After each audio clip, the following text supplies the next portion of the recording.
Chapters 1269 Rank 8 Minimum, 1270 Sub and Main Fate Reversing Sacrificial Refinement Formation, 1271 Implicating Fang Yuan, 1272 What is that? Chapter Start, Chapter 1269 Rank 8 Minimum, Zhu Hu, Yeler. वे लिंग यांग ने धीरे से अपना दाहिना हाथ old ancestor जू हू की तरफ किया और फौरन एक शानदार रोशनी की किरण उसकी तरफ चली गई। ओल्ड एंसेस्टर जू हू ने हल्का सा एचेन किया और अपना हाथ लहराया। एक बड़ी सी बर्फ की दीवार सामने आ गई और यूएस रोशनी को आसानी से रोक दिया। इसके बाद ओल्ड एंसेस्टर जू हू ने ठंडी हवा फूंकी जो वेई लिंग यांग की तरफ गई, बिल्कुल घूमती हुई कुल्हाड़ियों की तरह। वे लिंग यांग का चेहरा फौरन बदल गया। इन घूमती हुई बर्फ की कुल्हाड़ियों से निपटना बहुत ही मुश्किल था। वो पहले ही इनका सामना कर चुका था। असली बात यह थी कि उसके पास इन्हें रोकने का कोई तरीका नहीं था। लाचार होकर वे लिंग यांग सिर्फ एज लिंग कैंप में वापस उड़ सकता था और खुद को बचाने के लिए एज लिंग कैंप की मजबूत डिफेंसिव एबिलिटी का इस्तेमाल कर सकता था। बूम बूम बूम, धीमी आवाजों की एक सीरीज गूंजी जब बर्फ की कुल्हाड़ियां वे लिंग यांग का पीछा करते हुए एज लिंग कैंप से टकरा गईं। एज लिंग कैंप जोर से हिला, ढेर सारी ठंडी हवा यूएस पर फैल गई और पाल भर में उसके कई इमॉर्टल गू जमकर मर गए। जल्दी करो, इमॉर्टल गू हाउस को रिपेयर करो। कोई जख्मी हुआ है, जल्दी उसका इलाज करो। इमॉर्टल गू हाउस को एक्टिवेट करो, ऑफेंस को हाई डिफेंस बनाओ। इमॉर्टल गू हाउस के अंदर गू इमॉर्टल्स बेचैन थे। वे लिंग यांगजो जोर से सांस ले रहा था। उसका दाहिना हाथ पूरी तरह से जम चुका था। पता नहीं ये कब हुआ। मुझे चोट कब लगी? वे लिंग यांग खुद भी अपने दाहिने हाथ की हालत देखकर हैरान था। ओल्ड एंसेस्टर जू हू के तरीके अनंत, भले ही वो बहुत पावरफुल ना लगे, लेकिन वो बड़े ही गंदे और धोखे वाले थे, जिससे लोगों के लिए ठीक से बचना नामुमकिन हो जाता था। वे लिंग यांग को ओल्ड एंसेस्टर जू हू के मूव ने अनजाने में ही मार गिराया था और वो जख्मी हो गया था। उसने कई तरीके आजमाए, लेकिन उसके दाहिने हाथ की हालत में सुधार का कोई निशान नहीं दिखा। ये चोट कितनी परेशान करने वाली है। बाई चेन टियन ने तेजी से सांस ली। ये कोई बड़ी प्रॉब्लम नहीं है, मुझे बस फिलहाल के लिए अपने दाहिने हाथ को सील करना है। मुझे अब मिरियड टाइडल ड्रैगन की चिंता हो रही है। वो डू इमॉर्टल गू हाउसेस को कंट्रोल कर रहा है और इस एक्सपेडिशन में IZY डेटार गू इमॉर्टल्स की मदद भी उसके साथ है, लेकिन उसका सामना लक सप्रेशन हेवनली प्लस और लॉन्जेविटी हेवन दोनों से हो रहा है। हमें मा होंग यू और चाओ लियान यू को जल्द से जल्द बचाना होगा और मिरियड टाइडल ड्रैगन से मिलना होगा, फिर सेंट्रल कॉन्टिनेंट वापस लौटना होगा। वे लिंग यांग की निगाहें लगातार घूम रही थीं। सेंट्रल कॉन्टिनेंट के गू इमॉर्टल्स जाहिर है पूरी तैयारी से आए थे। भले ही स्पेसलेस टनल में उनके साथ एक हादसा हो गया था। सेंट्रल कॉन्टिनेंट का एक्सपीरियंस काफी था। जब इन गू इमॉर्टल्स ने रिएक्ट किया तो वो जल्दी और आसानी से खतरे से निकल गए, लेकिन अभी की सिचुएशन उनके लिए बहुत ही खराब थी। लक सप्रेशन हेवनली पैलेस से निपटना पहले ही मुश्किल था। फ्लैट जब उनकी सेना दो हिस्सों में बंट गई थी तो डिसीजन लेने वाले वे लिंग यांग पर जबरदस्त मेंटल प्रेशर था। रंबल, जोरदार धमाकों की आवाजें लगातार आ रही थीं। एज लिंग कैंप लगातार हिल रहा था और पीछे हट रहा था। सेंट्रल कॉन्टिनेंट के डू रैंक 8 गू इमॉर्टल्स रैंक 8 में भी टॉप क्लास दी और हेवनली कोर्ट के मेंबर बनने के लायक द वो नेचुरली बहुत पावरफुल थे। लेकिन नॉर्दर्न प्लेन्स पांचों रीजन्स में बैटल स्ट्रेंथ में सबसे आगे था और ओल्ड एंसेस्टर जू हू नॉर्दर्न प्लेन्स के मौजूदा रैंक 8 में सबसे तगड़ा एक्सपर्ट था। इस वक्त उसने ऐसी हैरान कर देने वाली अफेंस दिखाई कि सेंट्रल कॉन्टिनेंट वाले जब से लड़ना शुरू हुए तब से उन्हें एक पाल के लिए भी बढ़त नहीं मिली थी। ऐसे काम नहीं चलेगा। तुम अपने जख्मों का इलाज करो और इमॉर्टल गू हाउस को कंट्रोल करो। मैं जाकर ओल्ड एंसेस्टर जू हू का ध्यान भटकाता हूं, बाई चेन टियन ने दांत पीसते हुए कहा। तुम्हें संभाल कर रहना होगा, वे लिंग यांग ने बी चेन टियन से चिंता भरी आवाज में कहा, क्योंकि वो जानता था कि उसके जख्म अभी तक ठीक नहीं हुए थे।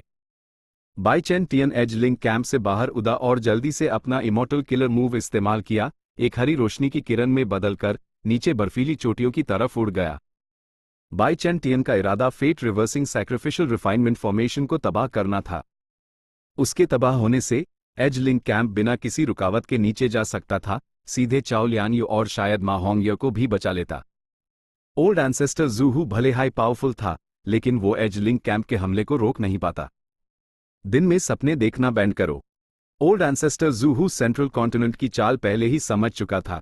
उसने अपना इमॉर्टल किलर मूव एक्टिवेट किया और फौरन आसमान से अनंत ओले गिरने लगे। इनमें से हर ओला एक टीले के साइज का था। वो जोर की आवाजों के साथ नीचे गिरे और स्नो मॉन्स्टर्स में बदलने लगे। ये स्नो मॉन्स्टर्स कम से कम डेसोलेट बीस्ट लेवल के दी और उनके बीच में ancient desolate beast snow monsters भी थे। वो बर्फीली चोटियों पर खड़े थे और आसमान की तरफ दहाड़ रहे थे। ओल्ड एंसेस्टर ज़ूहू ने अचानक एक गहरी सांस ली। ठंडी हवा के डूगोल इतने गहरे नीले कि वो काले लग रहे थे, उसकी सांस में बन रहे थे। ठंडी हवा से एक जबरदस्त बर्फीला तूफान उठा। स्नो मॉन्स्टर्स उस तूफान में ऐसे थे जैसे पानी में मछली, वो तूफान की मदद से उड़ भी पा रहे थे। लेकिन बी चेन टियन को बहुत दिक्कत हो रही थी। कितना पावरफुल है। ओल्ड एंसेस्टर ज़ूहू जानता है कि वो गू फॉर्मेशन के अंदर बैटलफील्ड किलर मूव्स इस्तेमाल नहीं कर सकता, इसलिए उसने अपने सिग्नेचर बैटलफील्ड किलर मूव को तोड़ दिया है। उसका ice and snow path attainment शायद पहले हाई ग्रेड ग्रैंडमास्टर लेवल पर पहुंच चुका है। चाहे वो बाई चेन टियन हो या वे लिंग यांग, दोनों इस सीन को देखकर शॉक थे। ग्रेट ग्रैंडमास्टर लेवल पर हर किलर मूव को आसानी से तोड़ा जा सकता है और अपनी मर्जी से बदला जा सकता है। पथ के बारे में उनकी समझ दाव के करीब पहुंच चुकी थी। लेकिन अगर तुम मुझे भी जोड़ लो तो? वे लिंग यांग ने मुस्कुराते हुए कहा। अगले हाईपैल वो भी एज लिंक कैंप से निकल कर गू फॉर्मेशन की तरफ बढ़ गया। उसके दाहिने हाथ का जख्म पूरी तरह से ठीक हो चुका था। साफ था कि हीलिंग के मामले में उसकी औकात बहुत ऊंची थी। ओल्ड एंसेस्टर ज़ूहू का एक्सप्रेशन थोड़ा बदला। एक साथ डू रैंक 8 गू इमॉर्टल्स का सामना करना, वो भी एक इमॉर्टल गू हाउस के साथ, उस पर साफ दिख रहा था कि उसकी हालत थोड़ी पतली हो गई थी और बैटल सिचुएशन पर उसका कंट्रोल थोड़ा कम हो गया था। आखिरकार वो फिलहाल के लिए इमॉर्टल गू हाउस को तबाह नहीं कर सकता था और दोनों रैंक 8 गू इमॉर्टल्स भी एक्सपर्ट्स द सबसे जरूरी बात, ओल्ड एंसेस्टर ज़ूहू को fate reversing sacrificial refinement formation की हिफाजत करनी थी। रैंक 6 और रैंक 7 गू इमॉर्टल्स इस फॉर्मेशन को नहीं तोड़ सकते थे, लेकिन रैंक 8 गू इमॉर्टल्स अलग थे। बाई चेन टियन और वेई लिंग यान दुश्मन की कमजोरियों पर हमला कर रहे थे, धीरे धीरे हालत को अपने पक्ष में कर रहे थे और थोड़ी इनिशिएटिव हासिल कर रहे थे। इमॉर्टल गू हाउस एज लिंक कैंप को रैंक 7 गू इमॉर्टल्स का एक ग्रुप कंट्रोल कर रहा था और वो डिफेंस में एक कछुए के खोल जैसा था। मैदानी जंग में कोई शोहरत नहीं ढूंढ रहा था, बल्कि इस बात से खुश था कि उसमें कोई कमी नहीं दिख रही, जिससे ओल्ड एंसेस्टर ज़ूहू को कुछ देर के लिए कोई घातक हमला करने का मौका नहीं मिल रहा था। बूम बूम बूम, हर थोड़ी देर में fate reversing sacrificial refinement formation हिल जाता और बजिंग की आवाजें निकालता। ये भी चेन टियन या वे लिंग यांग के कुछ हमलों का नतीजा था जो ओल्ड एंसेस्टर ज़ूहू की रुकावट से बचकर स्नोई माउंटेन ब्लेस्ड लैंड से टकरा गए थे। जबरदस्त। लगे रहो लॉर्ड्स और सेंट्रल कॉन्टिनेंट के हमारे साथियों। चाओ लियान और ग्रुप को अब कोई रिस्क लेने की जरूरत नहीं थी। वो अपनी अपनी बर्फीली चोटियों पर खड़े द और ऊपर चल रही लड़ाई को देख रहे थे। उसी तरह बचे हुए स्नोई पीक लॉर्ड्स भी आसमान की तरफ देख रहे थे। उनके चेहरे चिंता से भरे हुए थे। ये है रैंक 8 गू इमॉर्टल्स की ताकत। ये सच में हैरान करने वाली और डरावनी है। इस फॉर्मेशन की वजह से लड़ाई के साइड इफेक्ट्स फैले नहीं, वरना हम बहुत बुरी मौत मरते। लॉर्ड ज़ूहू मजबूत हैं, लेकिन सेंट्रल कॉन्टिनेंट के हमलावर बहुत चालक हैं। अगर ये ऐसे ही चलता रहा तो फॉर्मेशन देर सेवर तबाह हो जाएगा। और स्नोई माउंटेन की पहली बर्फीली चोटी पर purple gold rock immortal material का रिफाइनमेंट अपने आखिरी स्टेज पर पहुंच चुका था। मैंने सोचा नहीं था कि मुझे पर्पल गोल्ड रॉक को पिघलाने के लिए एनश्राउडिंग फ्रेग्रेंस का इस्तेमाल करना पड़ेगा। लेडी वैन शो के लिए ये एक नया अनुभव था। एनश्राउडिंग फ्रेग्रेंस भी एक इमॉर्टल मटेरियल था। इमॉर्टल मटेरियल से इमॉर्टल मटेरियल को रिफाइन करना, ये तरीका कम ही देखने को मिलता था, और लेडी वैन शो ने यह भी पाया कि इस तरीके का असली एसेंस फूड पाथ था। फूड पाथ रेयर था। इसमें कोई हैरानी नहीं थी कि लेडी वैन शो के पास इस पर्पल गोल्ड रॉक से निपटने का कोई आइडिया नहीं था। चट्टान की आखिरी परत पिघल गई और एक चमकदार पर्पल रोशनी आसमान की तरफ उठी, जिससे सबको अपनी नजरें फेरनी पड़ी। लेडी वैन शो ने अपनी अड़ी पतली कर ली और मुश्किल से ही पर्पल रोशनी में एक फिगर को देख पाई। यह फिगर बहुत छोटा था, बस एक एडल्ट के अंगूठे के साइज का, और उसकी पीठ पर दो पतले पर्पल पंख थे। मिनिमन। लेडी वैन शो थोड़ा चूक गई जब उसने इस फिगर की जाति को पहचाना। पर्पल रोशनी में नहाते हुए मिनिमान ने धीरे से अपनी उंगली खोली। उसकी उंगली चमकदार और गहरी पर्पल रंग की थी। जैसे ही उसने उंगली खोली, यूएस में से एक पावरफुल ऑरा निकला। रैंक 8 गू इमॉर्टल। एक पाल में इस ऑरा ने हवा में चल रही घमसान लड़ाई को धीमा कर दिया। यहां एक और रैंक 8 गू इमॉर्टल क्यों है? और यह तो नॉर्दर्न प्लेन्स का ऑरा है। बाई चेन टियन और वेई लिंग यांग ने एक दूसरे को देखा। दोनों को लगा कि सिचुएशन बिगड़ रही है। हम लॉर्ड पर्पल को प्रणाम करते हैं। यिंग वूजी पहले ही अपने 7 गू इमॉर्टल्स को लड़ आया था इस रैंक 8 मिनिमान के सामने झुकने के लिए। सिर्फ बाई निंग बिंग अभी भी सीधी खड़ी थी। मैं फिर से जाग गया हूं। मिनिमान गू इमॉर्टल ने अपनी पलकें झपकाई, उसके चेहरे से कंफ्यूजन जल्दी ही गायब हो गई और उसकी जगह एक ठंडे और बेपरवाह एक्सप्रेशन ने ले ली। चैप्टर 1270 सब एंड मेन fate reversing sacrificial refinement formation. मिनिमन गू इमॉर्टल ने कुछ देर सोचा और फिर एक इमॉर्टल किलर मूव इस्तेमाल किया, चिल्लाते हुए, बड़ा बड़ा बड़ा। तो उसका शरीर तेजी से एक गुब्बारे की तरह फैलने लगा। जल्द ही वो एक नॉर्मल इंसान के साइज का हो गया। इसके अलावा उसकी पीठ पर लगे पंख भी गायब हो गए। बाहर से वो बिल्कुल एक नॉर्मल इंसान जैसा लग रहा था। ए फ्लैट, वहां मौजूद गू इमॉर्टल्स आखिरकार इस रहस्यमयी रैंक 8 गू इमॉर्टल का चेहरा देख सकते थे। वो एक साधारण सा बूढ़ा आदमी था, थोड़ा मैला कुचैला भी लग रहा था। उसकी एक ही खास बात थी, उसके पर्पल बाल, जो इतने बिखरे हुए थे कि वो एक भिखारी जैसा लग रहा था। ढाप, ताई बाई यून शेंग की ईद से आंसू बह रहे थे। वो घुटनों के बाल बैठ गया और एक्साइटमेंट में कांपते हुए चिल्लाया, मास्टर! ओ, तुम हो! मुझे याद है, मैंने तुम्हें एक टाइम पाथ ट्रू इनहेरिटेंस दिया था। अस रैंक 8 गू इमॉर्टल ने मुस्कुराते हुए कहा, जिससे उसके पीले टेढ़े मधे दांत दिखे। भले हाय हमारे सेक्ट का प्लान कामयाब हुआ, लेकिन बहुत सी अनजानी गड़बड़ियां हो गईं। ये सब हुआ था। समय से लड़ते हुए यिंग वूजी आगे बढ़ा और बहुत सारी विल्स और थॉट्स अस पर्पल बालों वाले बूढ़े आदमी को ट्रांसमिट कर दिए। एक पाल में पर्पल बालों वाले बूढ़े को सब कुछ समझ आ गया। अफसोस की बात है, हेवेंस विल बस थोड़े से फर्क से जीत गई। लेकिन सारी उम्मीद अभी खत्म नहीं हुई है। यिंग वूजी, तुमने अच्छा काम किया, तुम्हारे लिए ये मुश्किल रहा होगा। और ताई बाई यून शेंग, खड़े हो जाओ। अब, जब तक मैं होश में हूं, हम ज़ूहू के साथ मिलकर इन सेंट्रल कॉन्टिनेंट के गू इमॉर्टल्स को निपटा देंगे। सिचुएशन गंभीर थी। पर्पल बालों वाले बूढ़े ने देखा कि इस लड़ाई में रैंक 8 गू इमॉर्टल्स हाई की थे। उसने जरा भी देर नहीं की, उसका शरीर एक पर्पल रोशनी में बदल गया और वो आसमान में उड़ गया। एक पाल में वो ओल्ड एंसेस्टर ज़ूहू के बगल में जा खड़ा हुआ। दोस्त, तुम्हारा नाम क्या है? ओल्ड एंसेस्टर ज़ूहू हैरान नहीं था। लेडी वानशो ने पहले हाई एक गू वर्म का इस्तेमाल करके शैडो सेक्ट के ग्रुप के साथ जो कुछ भी हुआ था, सब बता दिया था। इस रहस्यमयी एक्सपर्ट की मदद से ओल्ड एंसेस्टर ज़ूहू बहुत एक्साइटेड महसूस कर रहा था। मेरे बहुत से नाम हैं, लेकिन पर्पल बालों वाले बूढ़े ने यह कहकर एक गहरे मतलब वाली मुस्कान दी, ज़ूहू, तुम मुझे पर्पल माउंटेन ट्रू मोनार्क बुला सकते हो। इस मोड़ पर ओल्ड एंसेस्टर ज़ूहू और पर्पल माउंटेन ट्रू मोनार्क ने मिलकर काम किया सेंट्रल कॉन्टिनेंट के डू रैंक 8 और एजलिंग कैंप से निपटने के लिए। पर्पल माउंटेन ट्रू मोनार्क के पास कमाल की ताकत थी। भले ही वो कम ही हमले कर रहा था, लेकिन उसका हर हमला सिचुएशन को पलटने में बहुत असरदार था। कोई भी साधारण रैंक 8 ओल्ड एंसेस्टर ज़ूहू की मदद करके इस सिचुएशन को पलट सकता था। तो फिर रहस्यमयी और अनोखे पर्पल माउंटेन ट्रू मोनार्क की तो बात ही क्या थी। वे लिंग यांग और बी चेन टियर ने जान लगाकर लड़ाई की। उन्होंने अपनी पूरी कोशिश की, लेकिन वो सिचुएशन को नॉर्दर्न प्लेन्स के पक्ष में जाने से नहीं रोक पाए। 10 से ज्यादा राउंड्स की लड़ाई के बाद उन्हें एजलिंग कैंप में वापस लौटने पर मजबूर होना पड़ा। वो ओल्ड एंसेस्टर ज़ूहू और पर्पल माउंटेन ट्रू मोनार्क का अकेले सामना नहीं कर सकते थे। पीक लॉर्ड्स ने ये देखा और जोर से जश्न मनाया। सेंट्रल कॉन्टिनेंट के गू इमॉर्टल्स के fate reversing sacrificial refinement formation पर हमला किए बिना इस लड़ाई का नतीजा साफ था। चाओ लियान यू और बाकी 4 गू इमॉर्टल्स जो स्नोई माउंटेन ब्लेस्ड लैंड में फंसे हुए उनके चेहरे पीले पड़ गए थे। लड़ाई उनके खिलाफ हो गई थी। उनके बचने की उम्मीद कम होती जा रही थी। उन्हें क्या करना चाहिए? स्नोई माउंटेन ब्लेस्ड लैंड के बाहर बादलों के बीच एक एंशिएंट स्वॉर्ड ड्रैगन छिपा हुआ था। तो शैडो सेक्ट का स्नोई माउंटेन से कनेक्शन है। तो फिर कीन बाइशेंग ने लुओपो वैली में फंग ज्यूगे से लड़ते वक्त स्नोई माउंटेन से मदद क्यों नहीं मांगी? या शायद उनका रिश्ता उतना गहरा नहीं है जितना मैं सोच रहा हूं। चीलक सेंसेशन फैंग युआन को बता रहा था कि यंग वूजी और बाकी लोग स्नोई माउंटेन ब्लेस्ड लैंड के अंदर ही हैं, वो वहां से गए नहीं हैं। फैंग युआन का पीछा करने में रुकावट आ गई थी। वो हार मानने को तैयार नहीं था। वो बाहर इंतजार कर रहा था, ये देखने के लिए कि क्या कोई मौका मिलता है।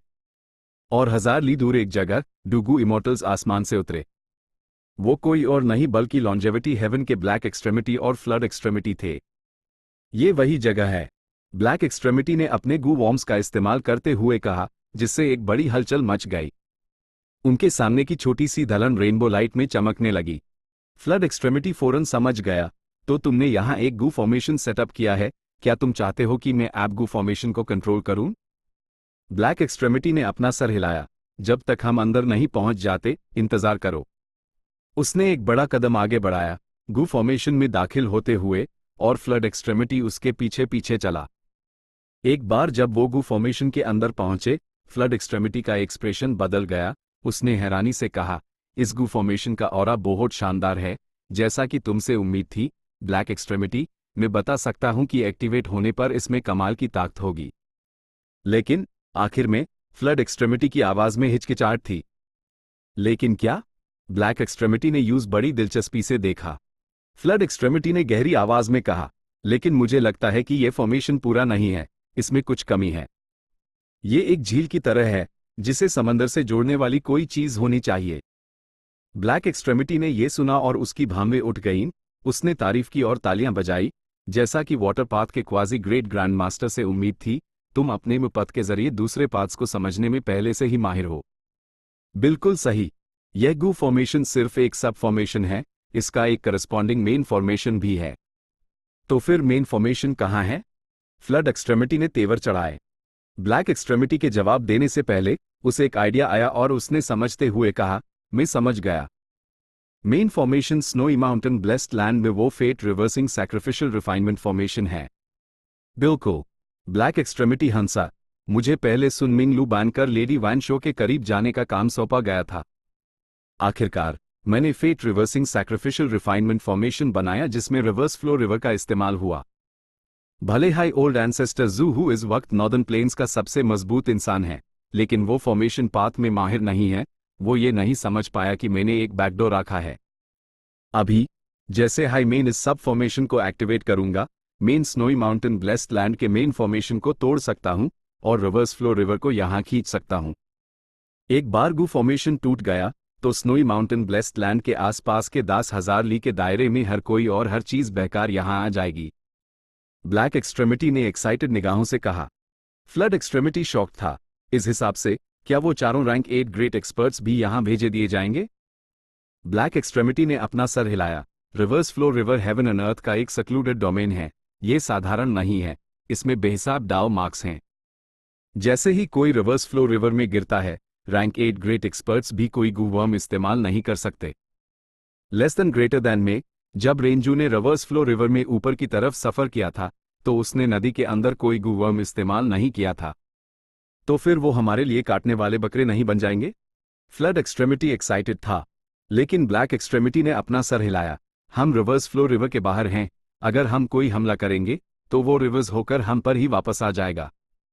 यह रिवर्स फ्लो रिवर है। रिवर्स शब्द का मतलब नेचुरली गहरा है। फ्लड एक्सट्रेमिटी कंफ्यूज हो गया। इस हालत में हम मा होंग यू को कैसे बचाएंगे और चाओ लियान यू को कैसे पकड़ेंगे? हा। ब्लैक एक्सट्रेमिटी हंसा। क्या तुम भूल गए कि रिवर्स फ्लो रिवर अभी भी मेरे सब और में fate reversing sacrificial refinement formation के असर में है? जब मेन फॉर्मेशन टूटेगा, रिवर्स फ्लो रिवर हमारी तरफ बहेगा। तब तक स्नोई माउंटेन ब्लेस्ड लैंड में हर किसी का ऑर्डर मेन तय करूंगा। चाओ लियान यू और मा होंग यून रिवर्स फ्लो रिवर के सबसे आगे होंगे। लेडी वैन शू और बाकी लोग पीछे होंगे, जबकि सेंट्रल कॉन्टिनेंट के गू इमॉर्टल्स और भी पीछे होंगे। वो रैंक 8 गू इमॉर्टल्स सबसे आखिर में होंगे। कमाल है, फ्लड एक्सट्रेमिटी ने चमकती एल से कहा। उसने ताली बजाई। इस तरह लेडी वैन शू और बाकी लोगों से बचने के लिए मा होंग यू और चाओ लियान ये जान लगाकर संघर्ष करेंगे और आगे बढ़ेंगे, ताकि बाकी लोगों से आगे निकल सकें। लेकिन जब तक वो आगे रहेंगे, हम उनसे यहां इंटरेक्ट कर पाएंगे और उन्हें जिंदा पकड़ लेंगे। लेकिन फ्लड एक्सट्रेमिटी ने तेवर चढ़ाए। अगर चाओ लियान यू और मा होंग यू टिके नहीं रह पाए, तो क्या वो भी रेंजू की तरह नदी से बह जाएंगे? अगर ऐसा हुआ तो वो दूसरे गू इमॉर्टल से पीछे रह जाएंगे। क्या इससे हमारा प्लान खराब नहीं हो जाएगा? ब्लैक एक्सट्रेमिटी ने कड़वाहट से मुस्कुराया। यह इस प्लान की सबसे बड़ी कमी है। लेकिन रिवर्स फ्लो रिवर में सफर करने का कल्टिवेशन लेवल या ताकत से कोई लेना देना नहीं है। मा होंग यू और चाओ लियान यू को कोई नुकसान नहीं है। लेकिन ये कोई पक्का नतीजा नहीं है। फ्लड एक्सट्रेमिटी इस बात से खुश नहीं था। ब्लैक एक्सट्रेमिटी ने कंधे उचकाए। तो फिर तुम मेरे जैसे रैंक 7 गू इमॉर्टल से क्या चाहते हो? ये पहले से ही सबसे अच्छा तरीका है। आखिरकार हम डू रैंक 7 गू इमॉर्टल्स के खिलाफ साजिश नहीं कर रहे हैं, बल्कि पूरे स्नोई माउंटेन ब्लेस्ड लैंड और सेंट्रल कॉन्टिनेंट के गू इमॉर्टल एक्सपर्ट्स के खिलाफ, जिसमें कई रैंक 8 ग्रेट एक्सपर्ट्स शामिल हैं, कुल मिलाकर 4।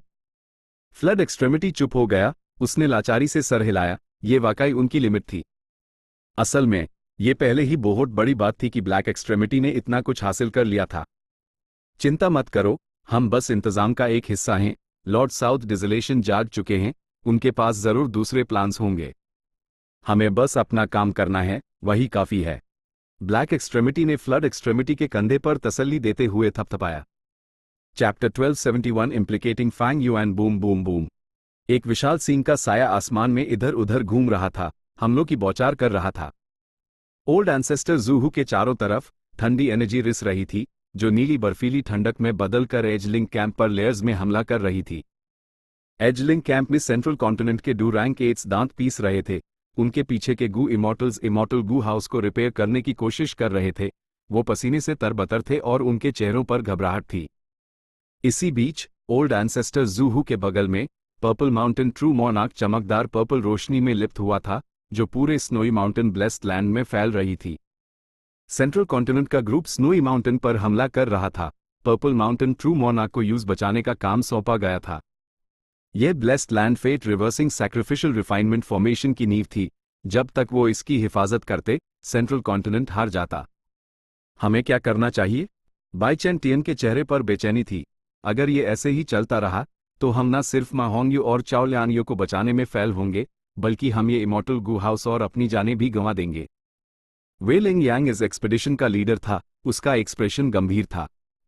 सिचुएशन सेंट्रल कॉन्टिनेंट के गू इमॉर्टल्स के लिए बहुत ही खराब थी। ये भी कहा जा सकता था कि वो उम्मीद खो चुके थे। सेंट्रल कॉन्टिनेंट के गू इमॉर्टल्स के प्लान्स के मुताबिक वो 2 हिस्सों में बनते हुए एक group luck suppression heavenly palace को रोकेगा, जबकि दूसरा माहोंग्यू और चाओलियानियो को बचाएगा। इसके बाद वो मिलकर नॉर्दर्न प्लेन्स छोड़ देंगे। लेकिन अब जो group snowy mountain blessed land गया था, वो हारने के करीब था, और दूसरा ग्रुप भी उनके बचाव का इंतजार कर रहा था। यह नॉर्दर्न प्लेन्स था, सेंट्रल कॉन्टिनेंट नहीं। 3 रैंक 8 और 3 इमॉर्टल गू हाउसेस, एक गू इमॉर्टल्स के ग्रुप के साथ अभी भी लोगों की एक छोटी संख्या थी। ऑफ कोर्स, ये इसलिए भी था क्योंकि नॉर्दर्न प्लेन्स के गू इमॉर्टल्स तैयार थे। जायंट सन इमॉर्टल वेनरेबल का प्लान सेंट्रल कॉन्टिनेंट को पता नहीं था। सेंट्रल कॉन्टिनेंट ने एक जोरदार हमला किया था। इस हमले की प्लानिंग के हिसाब से कामयाबी का एक बड़ा चांस था। लेकिन जैसे जैसे सिचुएशन आगे बढ़ी, उनके अचानक हमले के टारगेट्स मजबूत दुश्मन बन गए, और स्पेक्ट्रल सोल डेमन वेनरेबल के इंतजाम के साथ सेंट्रल कॉन्टिनेंट के गू इमॉर्टल्स इस खतरनाक सिचुएशन में फंस गए। वे लिंग यांग के दिमाग में तेजी से विचार चल रहे थे। एक पल बाद उसने दांत पीसे और अपने ऑर्डर्स दिए, जैसे अपनी आखिरी ताकत लगा रहा हो। हम पीछे हटेंगे। भूल जाओ चाओलियानियो और माहोंग्यू को। पर्पल माउंटेन ट्रू मॉनार्क के आने के बाद सिचुएशन वे लिंग यांग के कंट्रोल से बाहर हो गई। अगर ये और लंबा चलता तो सेंट्रल कॉन्टिनेंट को और भी बड़े नुकसान उठाने पड़ते। वे लिंग यांग ने ब्लैक हेवन में वापस लौटने का फैसला किया और बाकी 2 इमॉर्टल गू हाउसेस से मिलकर सेंट्रल कॉन्टिनेंट भाग जाने का सोचा। एजलिंग कैंप को निकलने का निर्देश दिया गया। ओल्ड एंसेस्टर ज़ूहू और पर्पल माउंटेन ट्रू मॉनार्क मिलकर भी उस रोक नहीं सकते थे। आखिरकार उनके पास कोई इमॉर्टल गू हाउस नहीं था, वो यूज चार्ज करने से नहीं रोक सकते थे। लेकिन जैसे हाई एज लिंक कैंप गू फॉर्मेशन से बाहर निकलने हाई वाला था कि एक बदलाव हुआ। पूरा स्नोई माउंटेन ब्लेस्ड लैंड जोरदार तरह से कांप रहा था। एक बड़ा भूकंप। ये क्या हो रहा है? ब्लेस्ड लैंड टूट रहा है। चाओलियानियो और बाकी लोग, साथ ही बचे हुए पीक लॉर्ड्स, बहुत ज्यादा शॉक थे। रंबो। एक जोरदार आवाज के साथ बर्फीली चोटियां टूटने लगी। ये क्या हो रहा है? ओल्ड एंसेस्टर ज़ूहू के चेहरे पर हैरानी थी। पूरा फॉर्मेशन टूट रहा है। पर्पल माउंटेन ट्रू मॉनार्क की एड़ी तेजी से चमकी, फिर उसने खुद को ठीक किया। नहीं, ये फॉर्मेशन। उसके अपने शब्द पूरे करने से पहले वहां मौजूद गू इमॉर्टल्स ने लहरों की आवाज सुनी। अगले हाईपैल बड़ी बड़ी तेज लहरें कहीं से भी आ गईं और पूरे बैटलफील्ड को बहा ले गईं। ये था हेवन एंड अर्थ का सक्लूडेड डोमेन, रिवर्स फ्लो रिवर। अरे नहीं, मेरी पत्नी।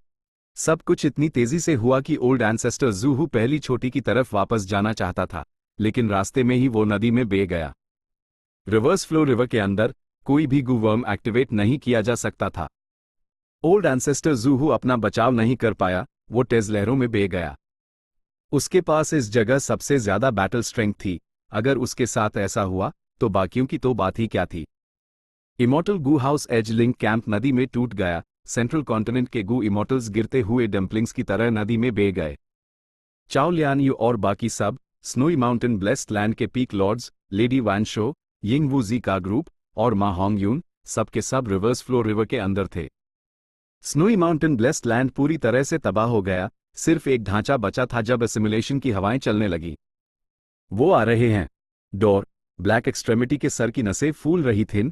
वो अपनी पूरी ताकत से सब फॉर्मेशन को मैनिपुलेट कर रहा था। स्नोई माउंटेन की तबाही के पीछे वही था, और उसके बगल में फ्लड एक्सट्रेमिटी उसकी हिफाजत कर रहा था। आखिरी पाल में फ्लड एक्सट्रेमिटी को रिवर्स फ्लो रिवर को डायरेक्ट करने के लिए अपने वाटर पाथ मेथड्स का इस्तेमाल करना था। क्या? फैंग युआन को लगा जैसे उसकी इल्म के सामने सब रोशन हो गया और एक विशाल धारा ने उस एक पाल में निगल लिया। जैसे हाई fate reversing sacrificial refinement formation टूटा, स्नोई माउंटेन ब्लेस्ड लैंड के आसपास के 10,000 ली के दायरे में हर कोई और हर चीज रिवर्स फ्लो रिवर में बह गई। फैंग युआन इस रंगे में था, वो भी नहीं बच पाया। उफनती नदी के पानी से फैंग युआन का सर सतह पर उभरा। यह रिवर्स फ्लो रिवर है? उसके पास काफी नॉलेज थी। शॉक के बाद उसने यूएस नदी का ओरिजिन पहचान लिया जिसमें वो था। स्नोई माउंटेन ब्लेस्ड लैंड में रिवर्स फ्लो रिवर है? तभी मेरा एंशिएंट स्वॉर्ड ड्रैगन ट्रांसफॉर्मेशन बिना किसी वजह के हट गया। यह नेचुरल था। रिवर्स फ्लो रिवर के अंदर गू वॉर्म्स का इस्तेमाल नहीं किया जा सकता था। फैंग युआन का एंशिएंट स्वॉर्ड ड्रैगन ट्रांसफॉर्मेशन एक इमॉर्टल किलर मूव था। यूज एक्टिवेट करने के लिए इमॉर्टल गू और मोर्टल गू की जरूरत थी। इसलिए जैसे हाईफैंग युआन नदी में बहा, उसके सारे गू वॉर्म्स ने काम करना बैंड कर दिया। वो अपने असली रूप में वापस आ गया। शुक्र है मुझे तैरना आता है। फैंग युआन ने अपने हाथ पैर चलाए, माहिरियत से तैरते हुए। उसने आगे देखा। उफनती नदी की सतह पर बहुत सी चीजें तैर या बह रही थीं। बड़ी संख्या में जंगली जानवर, पेड़ और घास, और यहां तक कि पत्थर भी। रिवर्स फ्लो रिवर की लहरें बहुत तेज थीं। करंट के झोंकों से पत्थर या पेड़ इधर उधर टकरा रहे थे, जिससे नदी में अफरा तफरी मच गई थी। फैंग युआन का दिल डूब गया। इस सिचुएशन में वो गू वॉर्म्स इस्तेमाल नहीं कर सकता था। उसकी बैटल स्ट्रेंथ बिल्कुल नीचे थी। वो सिर्फ अपने शरीर के डिफेंस पर भरोसा कर सकता था। तभी फैंग युआन ने अपने पास कुछ अजीब सी आवाज सुनी। उसने तेजी से मुड़कर देखा। उसने देखा कि एक बड़ा सा धातु का पेड़ नदी के साथ बह रहा था। उसका ताना एक हाथी जितना मोटा था। वो उसकी तरफ तेजी से बढ़ रहा था। खतरा!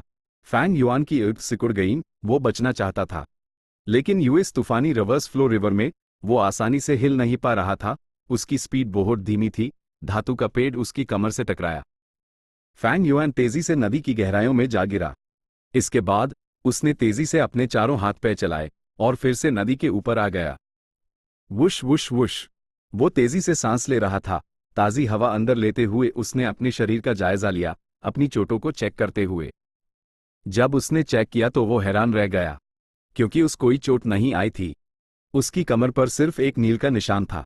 लेकिन जल्द ही वो नील भी गायब हो गया। फैंग युआन की एक चमक उठी। उसने महसूस किया, ओह हाँ, मेरा शरीर नॉर्मल नहीं है। मेरे पास सॉवरन इमॉर्टल बॉडी है।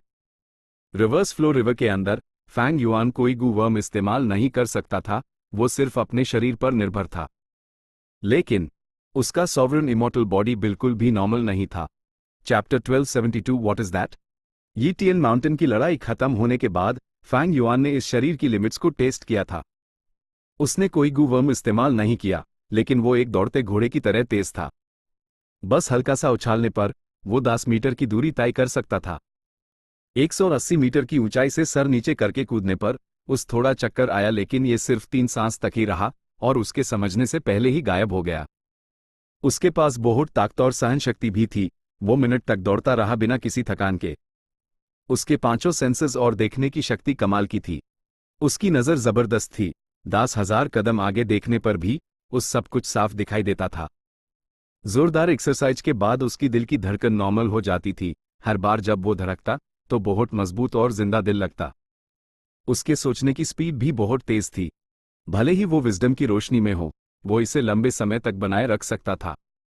गू इमॉर्टल्स भी शायद ही सिर्फ अपने शरीर से इस हद तक पहुंच पाते। सिर्फ एक धातु का पेड़ ही नहीं, अगर एक धातु की पहाड़ी भी उससे टकराती तो फैंग युआन को कुछ नहीं होता। यह सॉवरेन इमॉर्टल बॉडी का अपना शरीर था, इसका गू वॉर्म्स से कोई लेना देना नहीं था, इसका उसके डाउ मार्क्स से लेना देना था। रिवर्स फ्लो रिवर के अंदर मेन गू वॉर्म्स इस्तेमाल नहीं कर सकता, लेकिन यही बात बाकियों पर भी लागू होती है। इसी बीच मेरा सॉवरेन इमॉर्टल बॉडी काफी मजबूत है, मेरे डाउ मार्क्स की संख्या भी बहुत ज्यादा है। फैंग युआन ने इस बारे में सोचा, उसका मूड एक्साइटमेंट में बदल गया। यिंग वू जी, उसने अपने हाथ पैर मारे और एक स्वॉर्डफिश की तरह आगे तैरने लगा। पूरा रिवर्स फ्लो रिवर तेजी से बह रहा था, लेकिन इसका ओवरऑल फ्लो फॉर्मेशन से प्रभावित था, यह ब्लैक एक्सट्रेमिटी और फ्लड एक्सट्रेमिटी की तरफ बह रहा था। रॉ, एक धारीदार बाघ अपने पंजों से एक तख्ते पर चढ़ रहा था। फैंग युआन तैरकर उस बाघ के पास गया, लेकिन वो हिला नहीं। इसी बीच फैंग युआन हौंफते हुए यूएस तख्ते पर थोड़ा आराम करने लगा, लेकिन यह तख्ता इंसान और बाघ दोनों का वजन नहीं सह पाया और डूबने लगा। बाघ बेचैन हो गया, उसने फैंग युआन पर अपने दांत दिखाए और उस काटना चाहा, लेकिन फैंग युआन ने एचएन किया और अपना हाथ बढ़ाकर बाघ का सर कुचल दिया और अपना मुक्का उठाकर इस बाघ को मार डाला। शुक्र है, ये कोई डेसोलेट बीस्ट नहीं बल्कि एक आम जानवर है। एक डेसोलेट बीस्ट के खिलाफ सॉवरेन इमॉर्टल बॉडी काफी नहीं था। स्नोई माउंटेन ब्लेस्ड लैंड में डेसोलेट बीस्ट्स की कमी नहीं थी, लेकिन फॉर्च्यून राइवलिंग हेवन इमॉर्टल गू को रिफाइन करने के लिए, फॉर्मेशन एक्टिवेट करने और दुश्मनों से बचने के लिए स्नोई माउंटेन ब्लेस्ड लैंड में पहले से ही बदलाव किए जा चुके थे। जिन गू इमॉर्टल्स के पास डेसोलेट बीस्ट्स उन्होंने उन्हें अपने इमॉर्टल एपर्चर्स में रखा हुआ था, वो दुश्मनों को डेसोलेट बीस्ट्स को मारने नहीं देते, ये तो बेवकूफ़ी होती। Fang Yuan reverse flow river में तैर रहा था, वो यिंग वूजी को ढूंढना चाहता था। स्नोई माउंटेन ब्लेस्ड लैंड तबाह हो गया था, रिवर्स फ्लो रिवर बाहर बह रहा था। फैंग युआन को नहीं पता था कि पर्पल माउंटेन ट्रू मोनार्क जाग चुका है। वो अभी भी ओल्ड एंसेस्टर जू हू को अपना मुख्य दुश्मन मान रहा था। उसने अंदाजा लगाया कि यंग वूजी का स्नोई माउंटेन से कुछ रिश्ता है, लेकिन वो करीबी नहीं था। वारना ओल्ड एंसेस्टर जू हू यी टियन माउंटेन की लड़ाई के दौरान मदद क्यों नहीं करता? फैंग युआन का एनालिसिस गलत नहीं था, लेकिन उसके इन्फॉर्मेशन पाथ के तरीके बहुत कमजोर उसके पास काफी इंटेल नहीं थी। अभी अगर मेन ओल्ड एंसेस्टर जू हू से मिल भी जाऊं तो मैं जिंदा बच सकता हूं, क्योंकि रिवर्स फ्लो रिवर में गू वॉर्म्स इस्तेमाल नहीं किए जा सकते, ये एक स्पेशल एनवायरनमेंट है। चूंकि यंग वूजी का ओल्ड एंसेस्टर जू हू से कुछ कनेक्शन है, अगर मैंने ये मौका गंवा दिया तो वो जरूर उसके प्रोटेक्शन में तेजी से ग्रो करेंगे। अगर मैंने ये मौका गंवा दिया तो शायद मुझे उन्हें खत्म करने का दूसरा मौका ना मिले। ये सोचते हुए फैंग युआन थोड़ी देर आराम करने के बाद आगे बढ़ गया, लेकिन उसकी मुलाकात बी चेन टियन से हुई, एक सेंट्रल कॉन्टिनेंट का रैंक 8 गू इमॉर्टल। फैंग युआन शॉक्ड था, ये क्या हो रहा है? एक रैंक 8 गू इमॉर्टल जो ओल्ड एंसेस्टर जू हू नहीं है और सेंट्रल कॉन्टिनेंट से है। बाई चेन टियन की हालत बहुत खराब थी, वो जख्मों से भरा हुआ था और एक बड़े कछुए की पीठ पर आराम कर रहा था। ये जख्म रिवर्स फ्लो रिवर के सफर से नहीं बल्कि पहले की लड़ाई में लगे थे। वो एक रैंक 8 गू इमॉर्टल था, उसके डाउ मार्क्स टकराते दी और एक बार चोट लगने पर ठीक होना मुश्किल होता था। लेकिन यूएस लड़ाई में वो कमजोर पोजीशन में था, उस खुद को हील करने का वक्त कैसे मिलता? इसलिए मैं फॉर्मेशन के टूटने के बाद वो रिवर्स फ्लो रिवर में बह गया और खुद को हील करने के लिए अपने गू वॉर्म्स का इस्तेमाल नहीं कर पाया अब तक। लेकिन खुशकिस्मती से नदी में बहते हुए उसे एक तैरता हुआ कछुआ मिल गया और यूएस पर आराम करने का मौका मिल गया। फैंग युआन ने बी चेन टियन को देखा, बी चेन टियन ने भी फैंग युआन को देखा, लेकिन बी चेन टियन ने फैंग युआन को नहीं पहचाना, क्योंकि फैंग युआन अपने सॉवरेन इमॉर्टल बॉडी के अपीयरेंस में था। उसका असली अपीयरेंस हेवनली कोर्ट ने एक्सपोज कर दिया था और पांचों रीजन्स में फैल चुका था। भले हाई बी चेन टियन फैंग युआन को नहीं जानता था, उसने तेवर चढ़ाए और सतर्क हो गया, क्योंकि फैंग युआन के ऑरा से पता चल रहा था कि वो एक नॉर्दर्न प्लेन्स गू इमॉर्टल है। ये भी सॉवरेन इमॉर्टल बॉडी की वजह से था। रीजनल वॉल पार करने के बाद फैंग युआन अपना ऑरा इस रीजन के हिसाब से बदल सकता था। वो इस रीजन का एक गू इमॉर्टल था और उसमें पूरी तरह से घुल मिल सकता था। ये कौन है? यह स्नोई माउंटेन ब्लेस्ड लैंड के पीक लॉर्ड्स में से तो नहीं है, लेकिन हो सकता है ओल्ड एंसेस्टर जू हू ने इसे चुपके से भारती किया हो। बाई चेन टियन कछुए के खोल पर खड़ा हो गया, फैंग युआन की हर हरकत पर नजर रखे हुए। रिवर्स फ्लो रिवर के अंदर भले हाई बी चेन टियन का कल्टिवेशन लेवल रैंक 8 था, उसके गू वॉर्म्स इस्तेमाल नहीं हो सकते थे, उसकी बैटल स्ट्रेंथ सीमित थी। फैंग युआन ने भी उस सतर्कता से देखा, वो उसके पास नहीं गया। भले हाई फैंग युआन के पास सॉवरन इमॉर्टल बॉडी था, अगर वो सोचता कि वो रिवर्स फ्लो रिवर में सबसे मजबूत इंसान है तो वो बेवकूफ होता।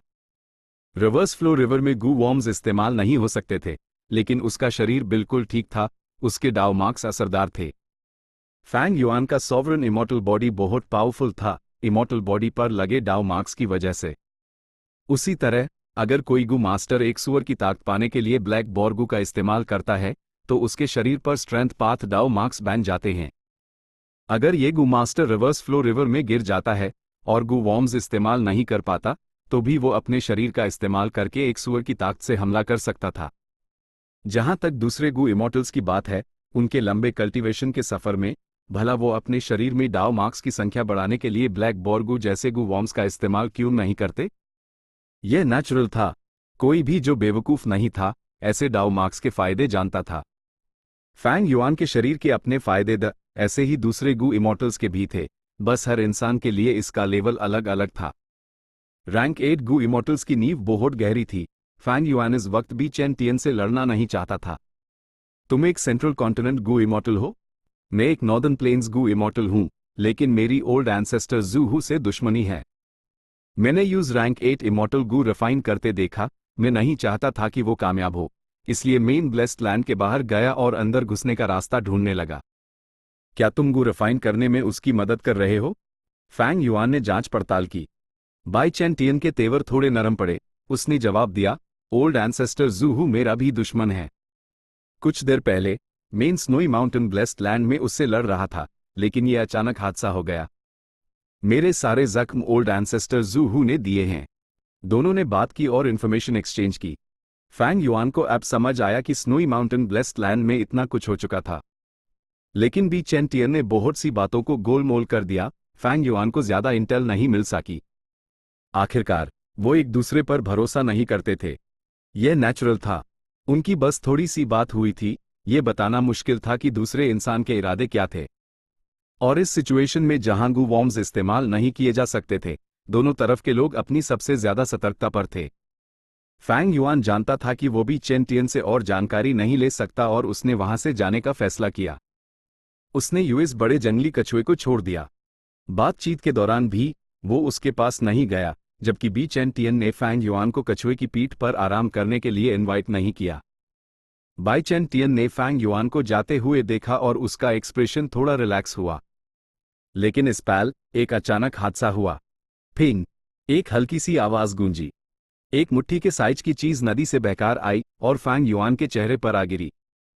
ये चीज नरम और छोटी थी, एक जेलीफिश की तरह। ये फैंग युआन के माथे पर चिपक गई। ये क्या है? फैंग युआन हैरान था, वो यूज हटाना चाहता था, लेकिन तभी उसने बी चेन टियन को चिल्लाते हुए सुना, धीरे से, उस कुचलना मत। ओ! फैंग युआन हैरान था, ऐसी क्या चीज थी जिसने एक रैंक 8 गू इमॉर्टल को नर्वस कर दिया था? Chapter and.